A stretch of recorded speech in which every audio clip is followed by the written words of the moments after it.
My name's Jacqueline, and if you came here expecting a love story, you're in the wrong place. I don't have tales of gondola rides through Venice or sunlit strolls through Tuscany. What I have is a scar, shaped like a man's grin and branded into every corner of my life. I have a hunger that can't be fed by poetry. What I have is a story of betrayal, and of what happens when you push the wrong woman too far. I was born in Milan, northern Italy, in a weather-beaten stone house that my grandmother built with her bare hands after the war. It perched on a quiet hill just outside the city, wrapped in vineyards and shadowed by olive trees. That house was made of survival.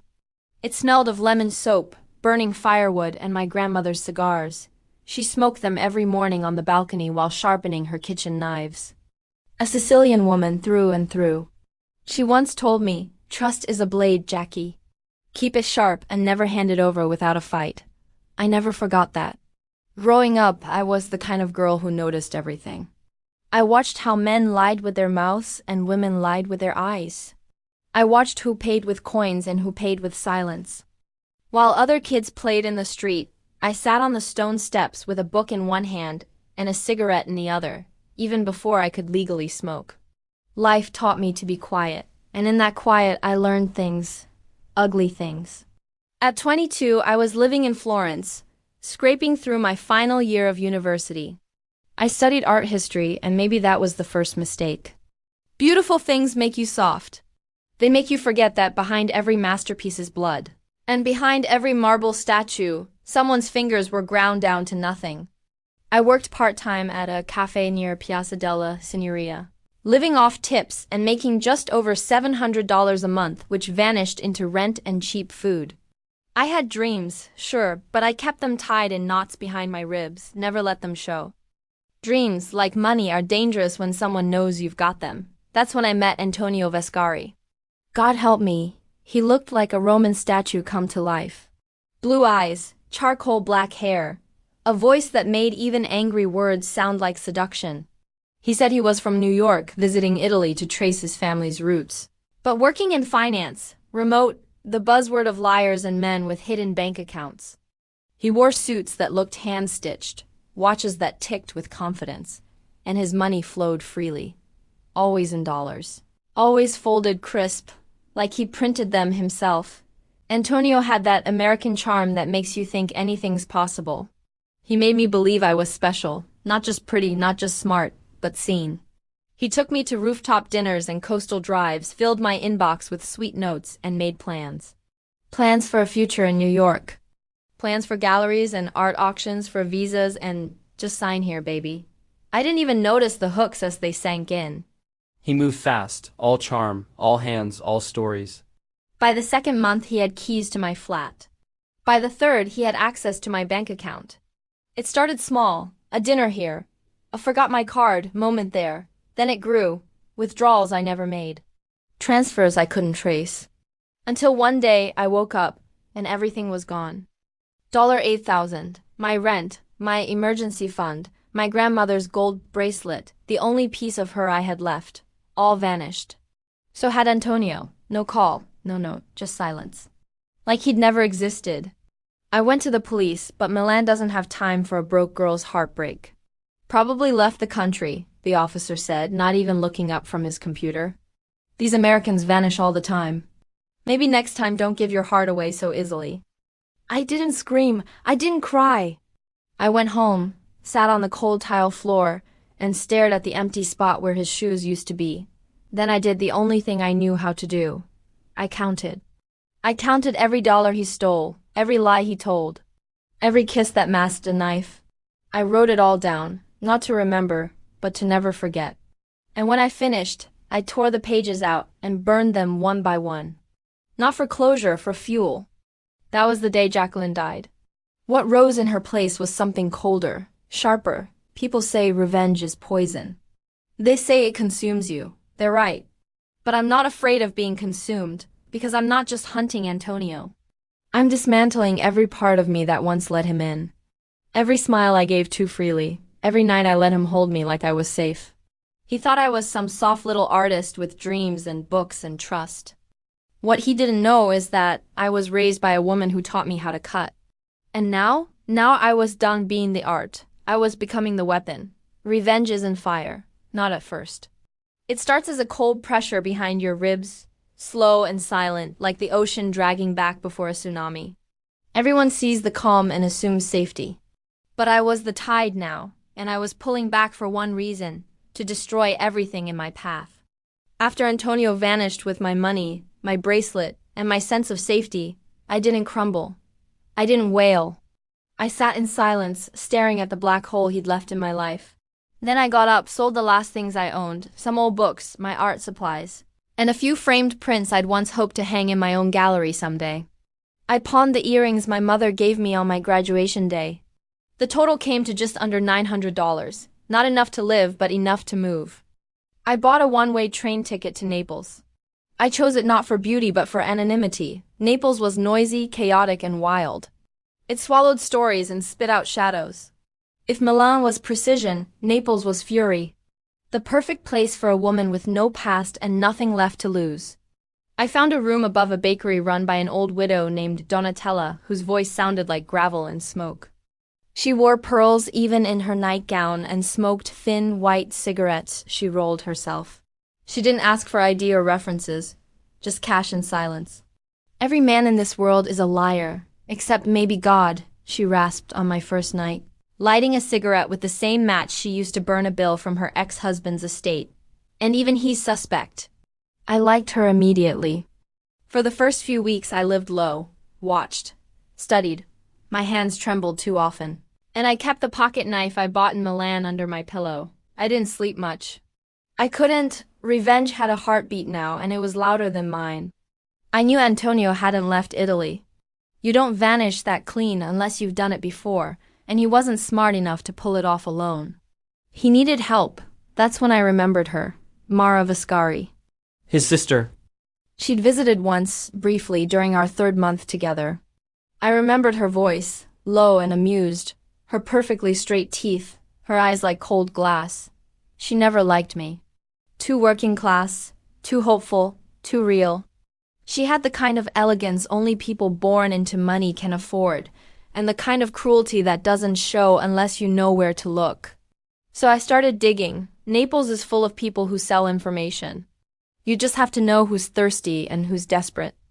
A few nights in seedy clubs, a few drinks slipped into the right hands, and I found a man named Gennaro, who claimed he could get me an address for £200. Not cheap, he said, brushing flour from his hoodie. He sold cocaine out of a pizza kitchen near the Spanish Quarter. But family always leaves footprints. 2 days later I had an address. She lived in a luxury penthouse near the port, cold steel, mirrored windows and gates like jaws. A place designed to say, "You don't belong here." But I did. I earned my way here with every sleepless night and every heartbeat I silenced with rage. I watched her for 2 days. She came and went in silk robes and sunglasses, sipping wine at 11 a.m., living in the glitter Antonio stole from women like me. On the third day, I walked straight in through the main entrance. No disguise, no mask. Just jeans, boots, and the black jacket I wore when I first counted every dollar he stole from me. The doorman blinked. I didn't wait for him to speak. "Top floor," I said, my voice calm as a prayer. She answered the door barefoot, holding a wine glass in one hand and a book in the other. Her hair was pinned high and careless. She looked like someone who hadn't feared a consequence in years. When she saw me, her entire face dropped. She whispered my name. "Jacqueline?" I didn't speak. I stepped inside and closed the door behind me with a soft click. That sound was deliberate. Quiet sounds are more terrifying than loud ones. She stepped back, her wine glass trembling just enough for me to notice. "What do you want?" she asked like I was a ghost. I stepped closer. "You know what I want? Listen, whatever happened between you and— No," I said sharply, my voice slicing through the air. "Don't you dare pretend you're innocent. Your brother stole everything from me. $8,000, my grandmother's bracelet, my future. And you helped him disappear." Her lips parted. A lie was coming. I could see it crawling behind her teeth. "Don't," I said, holding up a finger. "Don't lie to me. Not while standing on a rug paid for with my life. Not with wine you poured from my savings. Her hand slipped. The glass fell, shattered at her feet. She stood there, barefoot and suddenly so very breakable. "I didn't help him," she whispered. I just didn't stop him," I smiled. Not because I was amused, but because I had already won. "You're going to tell me where he is." She shook her head, backing up toward the kitchen. I followed her. "You don't owe him protection anymore. You think he'll spare you when he runs again. You think you're different? He'll gut you like the rest of us." Her silence was answer enough. Finally, she broke.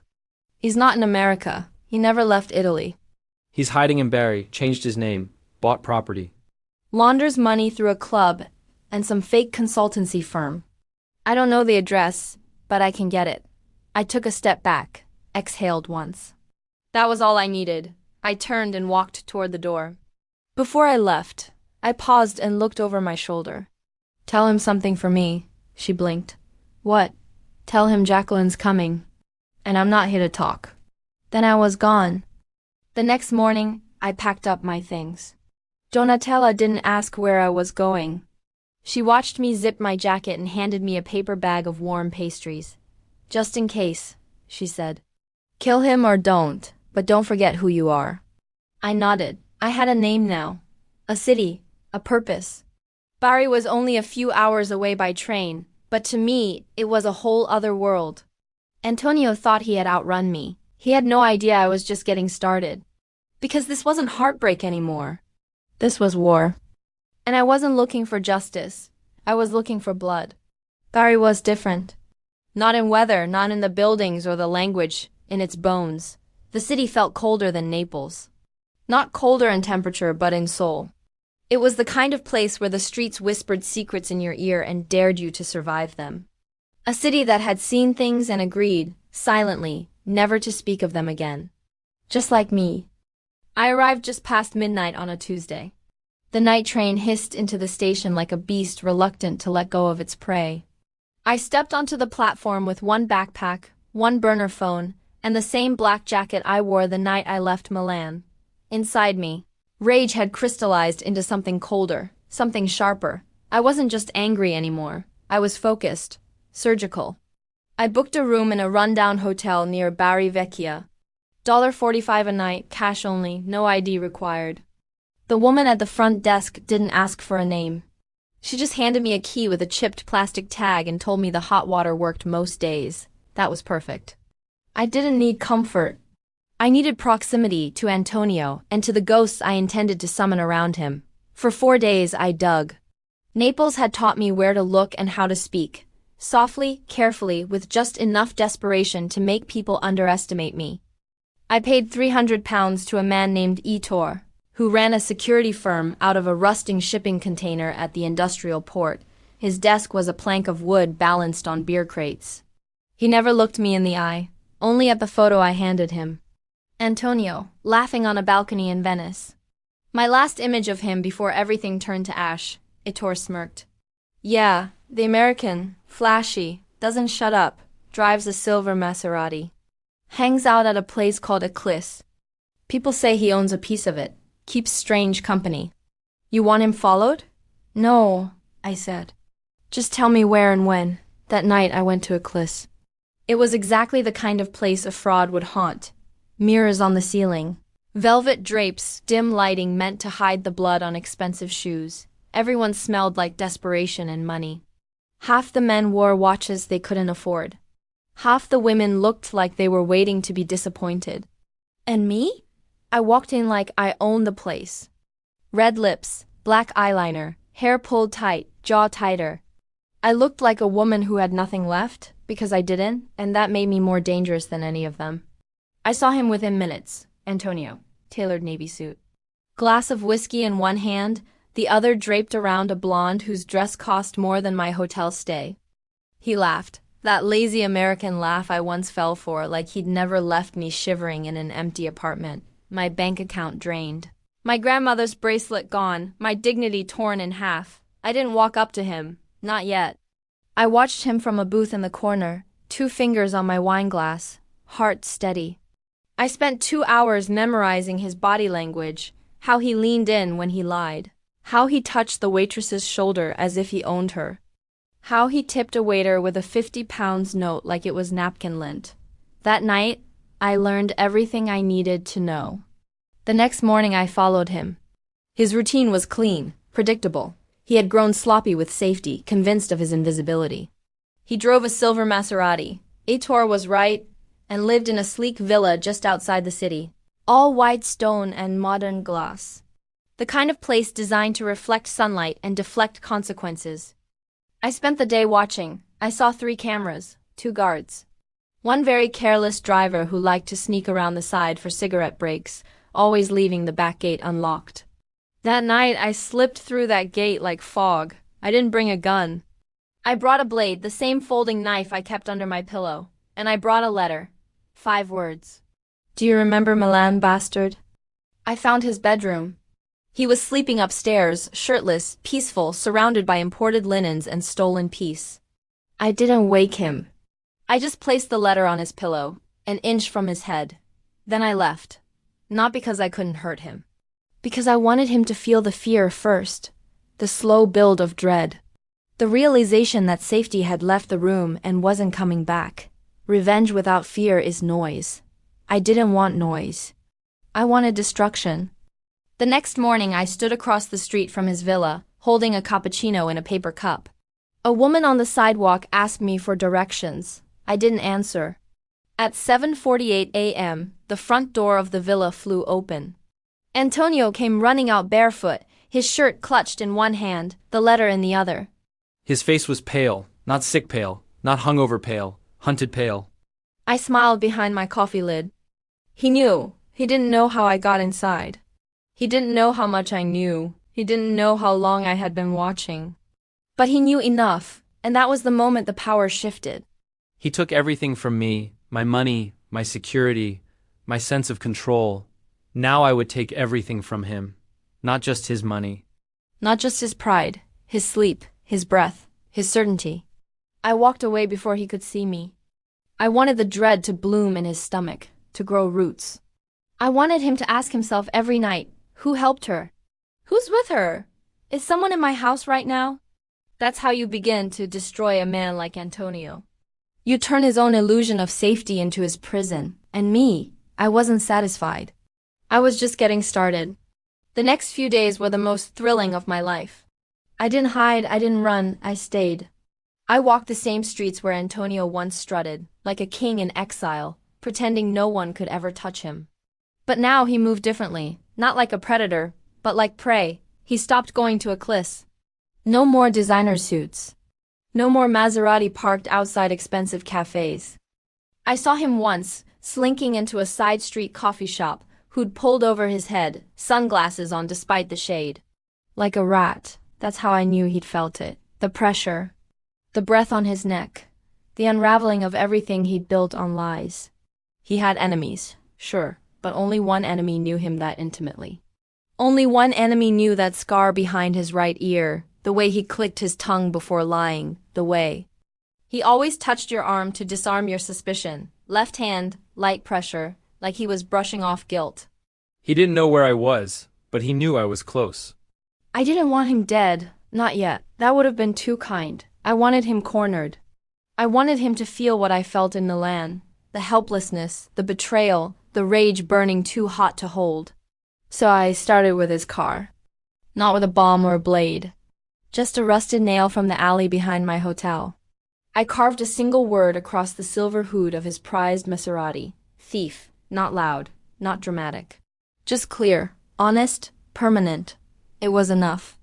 That same night, I logged into a secure channel and sent everything I'd collected. His real name, Anthony Samuel Warren, wasn't buried deep. I had copies of his American and Italian passports, both fraudulent. 5 different bank accounts under 5 different identities. Financial trails, names of accomplices. Real estate tied to shell companies laundering money from Italy to London. I sent it all to the Italian authorities, to financial crime units in the UK, and most importantly to an investigative journalist named Nicolette Harmon, based in Boston, who owed me a favor from years back when I helped her out of a tight corner during her time abroad in Florence. Nicolette loved stories like this. American fugitive, fraud, millions laundered, disguised in designer suits under Mediterranean sun. It would be a front-page scandal before dawn. But none of that satisfied me, not yet, so I went back to the villa one last time. I didn't sneak. I walked through the gate at 2:17 a.m., just as the shift changed between his private guards. I had timed everything. I had spent days watching their rotation, memorizing the window where laziness met exhaustion. The door wasn't locked. Of course it wasn't. Somewhere inside him he knew I was coming. I stepped into the villa like I owned it. Marble floors, crystal fixtures, paintings of lions and power. All the trappings of a man who didn't build anything but wanted the world to think he did. He was waiting in the living room, sweating, shirt unbuttoned. A half-empty bottle of whiskey in his hand, like a lifeline he couldn't stop gripping. "Jacqueline," he whispered, voice brittle, "you don't have to do this." I stepped into the light. There was no fear in me, not anymore. "I already did." He blinked, confused, terrified. I pulled out my phone and pressed play. It was a recording from a meeting 3 days earlier. He thought no one followed him, but I did. I had watched him step into a closed-door gathering at a quiet villa on the outskirts of Bari, laughing with 2 British men and 1 slick Italian real estate mogul. A shady deal, property laundering, paper investments, offshore rooting. I recorded everything. And now I played it back for him. Every whisper, every promise, every dollar traced through London accounts. He dropped the bottle. Shards of glass exploded across the floor like a final, desperate cry. "I'll give you the money," he stammered. "Everything, I swear to God." I smiled. "I don't want your money." He didn't get it. He blinked again. His face collapsed inward like a man watching his own reflection fall apart. "I wanted you to lose," I said. "I wanted you to feel what it's like to have your name rotted from the inside. I wanted the whole world to see you burn." "You loved me," he mumbled, so quietly I almost missed it. I took a step forward, leaned close enough to smell the rot of his breath, the panic dripping off his skin. "No," I whispered. "I trusted you. And you used that trust like a weapon." I stepped back. The sirens hadn't started yet, but I knew they were coming. I had timed that too. By the time the police raided his villa that afternoon, led by a warrant signed hours after my anonymous tip, I was already halfway across the sea, on a ferry bound for Palermo. I stood on the deck with the wind in my hair and a paper cup of coffee in my hand. No luggage. No future, but for the first time in a long while, no fear. I didn't have money. I didn't have peace. I didn't even know what would come next, but I had something worth more. I had my name back. I had myself back. And him, he had nothing. They arrested him mid-breakfast. I saw the footage in a grainy video posted online 2 days later, Nicolette's article already spreading like fire. American fraud kingpin caught in Italy. His face pale, swollen. His hands cuffed. His mouth trying to form lies he didn't have time to finish. And I smiled. Because that's what you get when you rob a woman and leave her burning. You don't destroy her. You teach her. You teach her how to sharpen her pain into a knife. You teach her how to turn silence into a storm. You teach her how to light her own fire. And me? I never stopped burning.